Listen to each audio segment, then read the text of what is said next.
in the audience. If you're not invested in Africa, then you will be missing one of the most important emerging opportunities in the world. Thank you.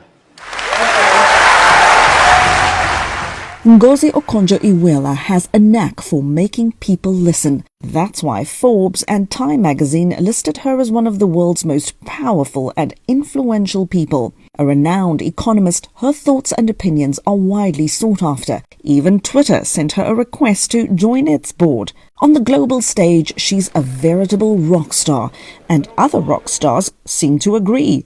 Okonjo Iweala spoke to me about why she's telling the world to invest in Africa and why Africans themselves should do the same. What should, in your view, women in Africa, powerful women in Africa, do? And what can they do for poor women in Africa? I think that you should use your position to advance women.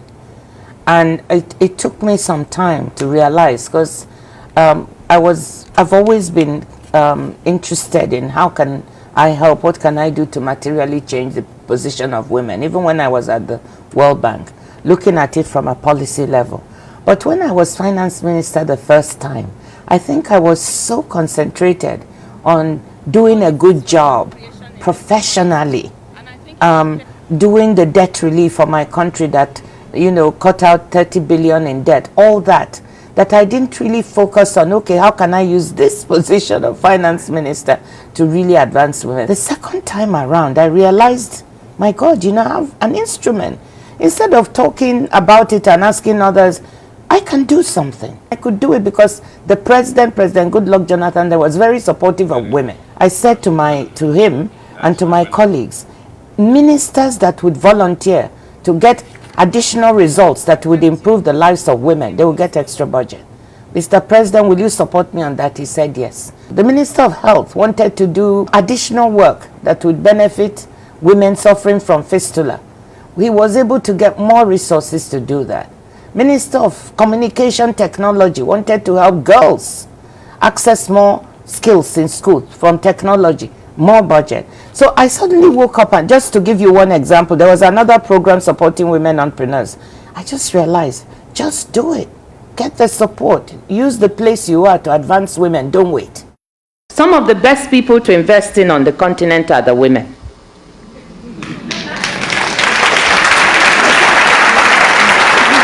Africans, and particularly African women, who against all odds have developed businesses, some of them world-class. What would you say are the advantages for the rest of the world of doing business with the women of Africa? African women are very entrepreneurial. So finding the specific programs and methods to support them, because it's not easy for them to access skills. It's not always about money, by the way.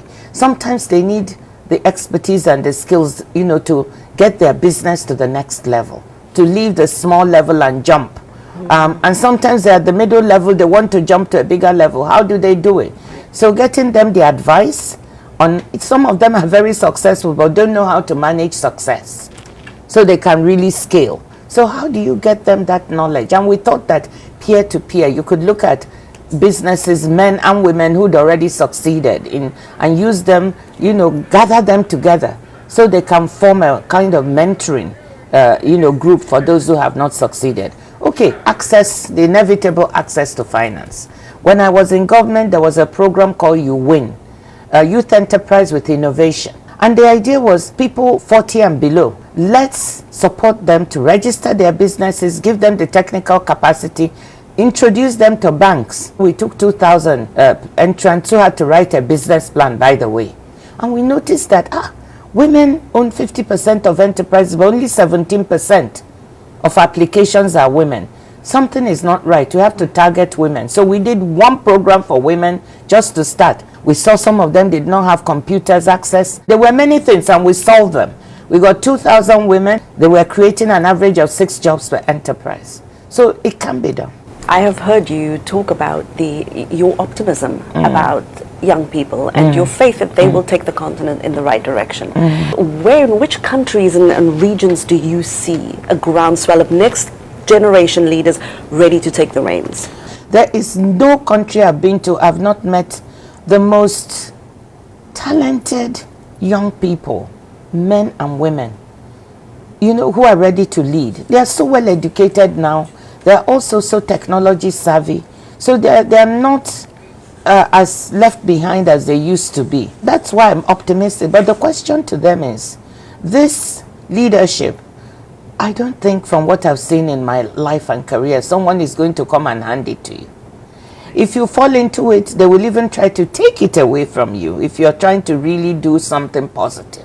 Because there's still a lot of negative forces in leadership. It's not all, it's changing, and changing for the better. I see more and more countries where there are visionary leaders, but there are still many where the vision is not about the country or where it's going, but it's about self, it's about group, it's about tribe, it's about ethnicity.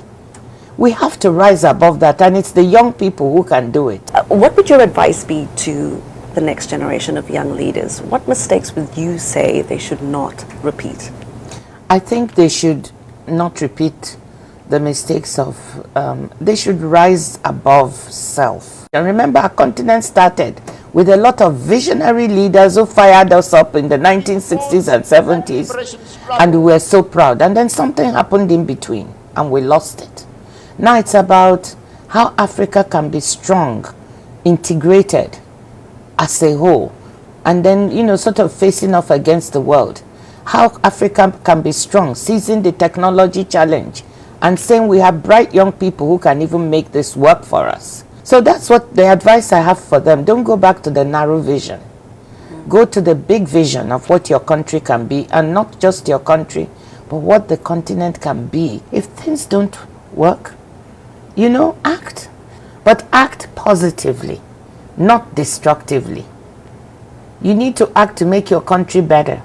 If there's a chance for democracy and you can vote, young people talk a lot, but they don't go to vote, by the way, in country after country. So put your voice, any other form of activism that can leverage. And if you look at the people who are in these groups, there are a lot of women.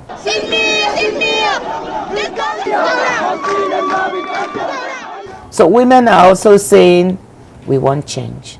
If there is anything that is bothering you, my friend, please say it so others will learn.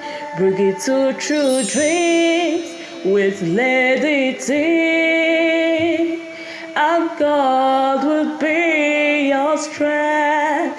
Bring it to true dreams with levity, and God will see